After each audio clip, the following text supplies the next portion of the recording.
আগামী নির্বাচনে পুলিশ বাহিনী স্বাধীনভাবে কাজ করার সুবিধার্থে শিগগিরই পুলিশ কমিশন অধ্যাদেশ জারি করবে সরকার। সচিবালয়ে কোর কমিটির সভা শেষে এমন তথ্য দিয়ে নির্বাচন অবাধ, সুষ্ঠু ও শান্তিপূর্ণ করতে ইতিমধ্যেই নির্দেশনা দেয়া হয়েছে বলেও জানান স্বরাষ্ট্র উপদেষ্টা জাহাঙ্গীর আলম চৌধুরী। এ সময় কোনো রাজনৈতিক দলের নেতাকর্মীকে অবৈধ সুবিধা দিলে সংশ্লিষ্ট পুলিশ সদস্যের বিরুদ্ধে কঠোর ব্যবস্থার হুঁশিয়ারি দেন তিনি। শামীউজ্জামান চৌধুরীর রিপোর্ট।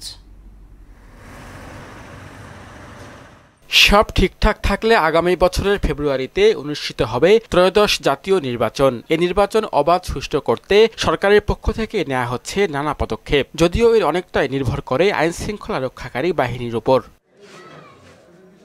নির্বাচন অবাধ ও শান্তিপূর্ণ করতে আইন শৃঙ্খলা বাহিনীর ভূমিকা কি হবে তা নিয়ে স্বরাষ্ট্র মন্ত্রণালয়ের সম্মেলন কক্ষে বৈঠক করে আইন শৃঙ্খলা সংক্রান্ত কোর কমিটি।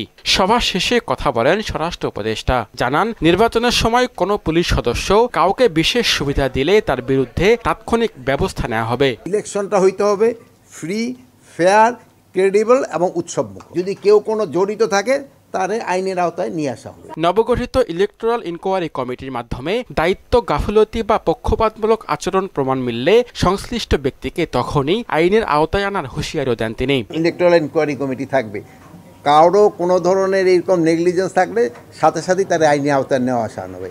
আগে যেমন খালি ওই জিডি করে রাখতে হতো কেস না, এইবার সাথে সাথেই তারা পানিশমেন্টের আওতায় নিয়ে আসা হবে। এখনও সেনাবাহিনীর ম্যাজিস্ট্রেসি ক্ষমতা রয়েছে উল্লেখ করে নির্বাচন ঘনিয়ে এলে এ বিষয়ে নতুন করে সিদ্ধান্ত নেওয়া হবে বলে জানান স্বরাষ্ট্র উপদেষ্টা। সেনাবাহিনী তো ম্যাজিস্ট্রেট পাওয়ার এখনই আছে, নির্বাচনের সময় বন্ধ হবে কেন?